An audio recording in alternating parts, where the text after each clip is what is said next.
and industry was on the wagon with that. They wanted the service. They actually supported that at the legislature. We also had a group of industries that did not pay any sort of fee and took a significant amount of time and effort and resource, and we instituted a whole new fee and put that fee into regulation, and I'm obligated to review that each year to make sure that the fee they're bringing in supports their service we're getting. My latest review is that fee is going to need to go up because they are taking a disproportionate amount of resource from the team, but it is worth watching your fees and making sure that they do support what folks are getting for that service if you have that ability. Okay.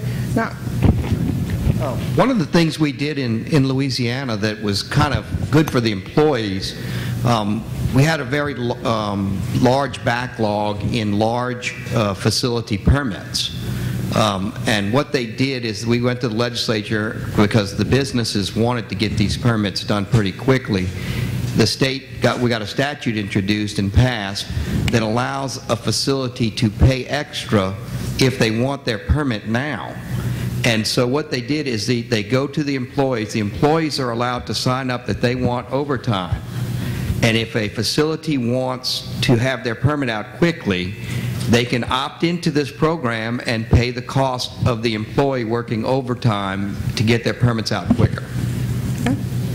yeah, we have an expedited program in South Carolina also. Daphne, did you want to add anything to that? Yeah.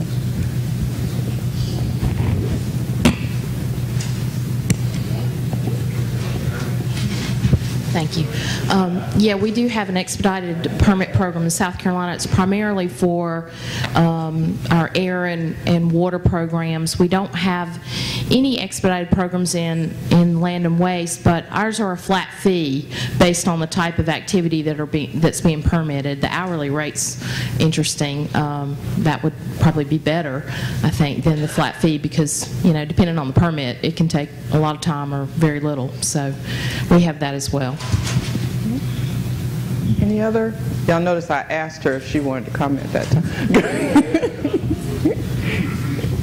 In California, you've had companies approach us with that, not quite overtime, but to say, well, how about we pay employees full wage because we're in a 15% furlough. But it's gone up to the governor's office, and that's where it stayed. I mean, as a political item, it's not something we can go charge forward with. But that sort of thing has fallen flat in California. It's interesting that it's happened in other states. It's encouraging, because it'd be nice to have it happen. But politically, it's fallen flat. And even the idea of special fund versus general fund, because our problem in California is general fund, probably like most states. The special fund we can manage, whether it's fees, we cut back a little bit, so forth and so on. But the general fund's devastated. But in our state, you know, cuts are across the board. Whether you're general fund, whatever fund you are, you're furloughed, your training's cut, the whole thing. The cuts are just across the board, and no one's really willing to consider specialized cuts to handle what programs don't have the money. And so it's a real challenge for us to meet our commitments when in fact we have the money, we just don't have access to it because of these mandates.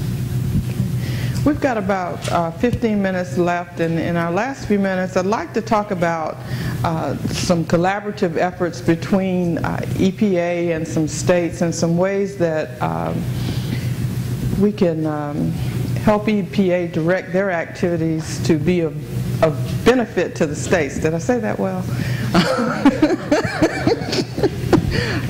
And we do have some examples up here where EPA regional staff have been on loan to state offices, and there's been some increased state regional office collaboration. We do have Liz here from North Carolina, so she would be able to speak to the second one. But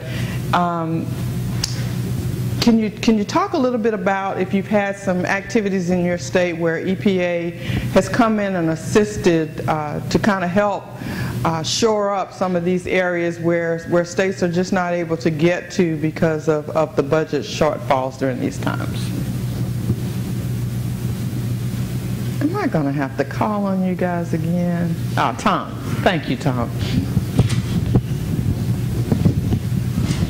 Well, New York, it's interesting, and some of the states may have this. Cost of living's much different in New York, in the New York City area versus upstate, which means that our pay is basically the same in New York City as it is upstate. So when the cost of living is twice as high, we have had a very difficult time keeping staff downstate. Because of that, at one point in time, we had one half of one person dedicated a few years ago as an record inspector in New York City.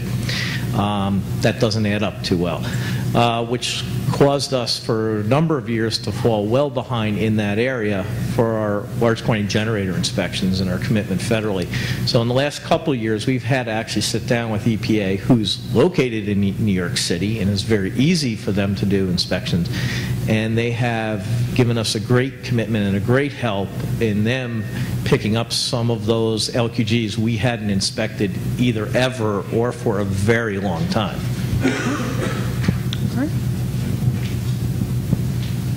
I don't have my glasses on, so I can't see. All righty. Well, I'm going to go to Alan Farmer here, who is from the Region 4 EPA office, and ask him if he'll talk a little bit about some things that have occurred in Region 4. Yeah, I'd be happy to. One of the areas, and of course we've even had some recent opportunities to work with Cheryl and others in South Carolina, is in our compliance and enforcement arena.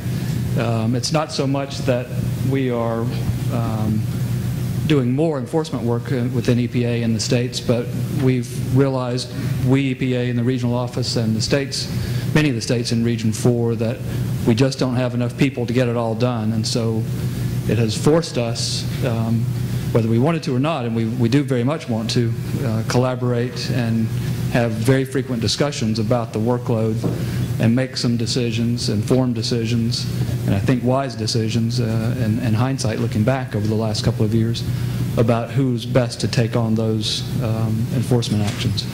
Politically, that's not always easy. In fact, it's usually not as straightforward as just deciding amongst ourselves, even in senior management positions, who's best to take on those actions. But we've been able to make it work, I think, fairly well within Region 4. Okay. Liz, do you want to talk a little bit about the... Okay. All right. Have any other states had an opportunity to have... I know that in Georgia, EPA also does assist you all with some inspections. Is that correct? We need a mic for it.